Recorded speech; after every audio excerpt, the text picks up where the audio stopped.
Bonsoir frères et sœurs, je vous adresse cette petite vidéo, une première pour moi, dans cette église Saint-Gilles à l'île Bouchard, avec ce célèbre bas-relief que vous voyez derrière moi.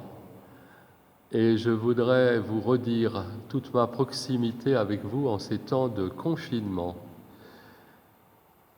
Je le vis dans cette fraternité de 5 prêtres que nous formons ici à l'île Bouchard, Benoît Laude, Vincent Pascal, Philippe Marot, Paul Schlinger et moi-même.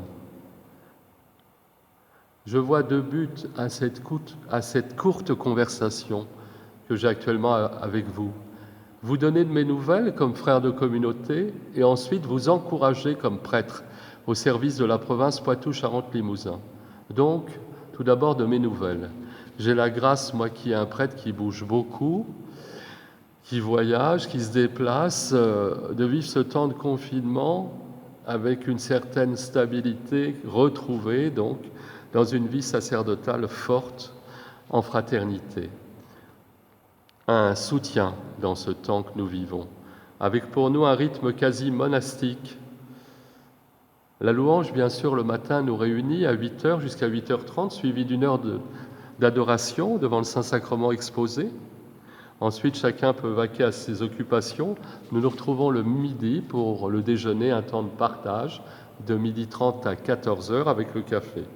Ensuite, après-midi, chacun retourne à ses occupations, peut s'aérer éventuellement, bien sûr, à pas plus d'1 kilomètre de chez lui. C'est le soir que nous célébrons la messe à l'intention de tous nos paroissiens et de tous les frères et sœurs de communauté à 18h45 dans cette église. D'autres rites aussi sont importants pour tenir. Je voudrais vous parler du travail au jardin, samedi après-midi durant 3 heures, où les prêtres ont l'occasion de se défouler dans le désherbage, le débroussaillage, le coupage de branches d'arbres. Un nouveau surnom a été donné à Philippe au milieu de nous, Attila et ses guerriers.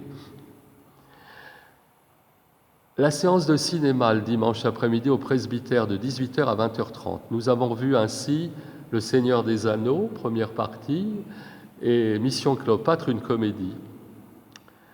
Nous avons l'occasion les uns et les autres de célébrer toujours des funérailles dans le diocèse de Tours, sans bien sûr dépasser plus de 20 personnes qui respectent les gestes barrières. J'en ai célébré moi-même une ce mercredi après-midi et le mercredi de la semaine dernière. Je disais ensuite vous encourager. Ce coup d'arrêt à toutes nos activités nous rappelle que notre coopération à la suite de Jésus pour sauver le monde n'est pas avant tout dans toutes nos actions, aussi admirables soient-elles, mais dans notre prière et dans notre offrande personnelle et communautaire. Une différence essentielle de l'Église vécue récemment avec force dans la communauté, cette distinction claire laïque, va prendre une valeur nouvelle, une mise en valeur nouvelle dans l'épreuve de ce confinement que nous vivons. Les laïcs sont invités à recevoir la grâce de Dieu autrement que par la réception des sacrements, par la lecture de la parole de Dieu, par la prière, par l'offrande de soi. C'est la charité fraternelle, frères et sœurs, qui est en première ligne, comme signe de cette vie chrétienne. Tous les petits gestes de bienveillance que nous ferons pour nos proches, que ce soit en famille ou pour les personnes seules, en rejoignant par le téléphone, par Internet d'autres personnes, tout cela manifeste notre union au Christ.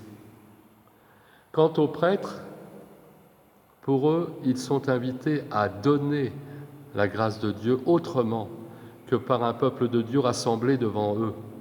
Dans cette vie quasi monastique, ils expriment le primat du spirituel qui dépasse la présence physique. Nous tous, nous sommes finalement invités ensemble à découvrir ce qu'est une communion spirituelle. Je voudrais vous donner 3 cadeaux, que j'aurai l'occasion prochainement dans un mail de vous donner 3 petits topos pour vous aider à vivre cette semaine sainte. En attendant, frères et sœurs, bon Triduum et joyeuses fêtes de Pâques.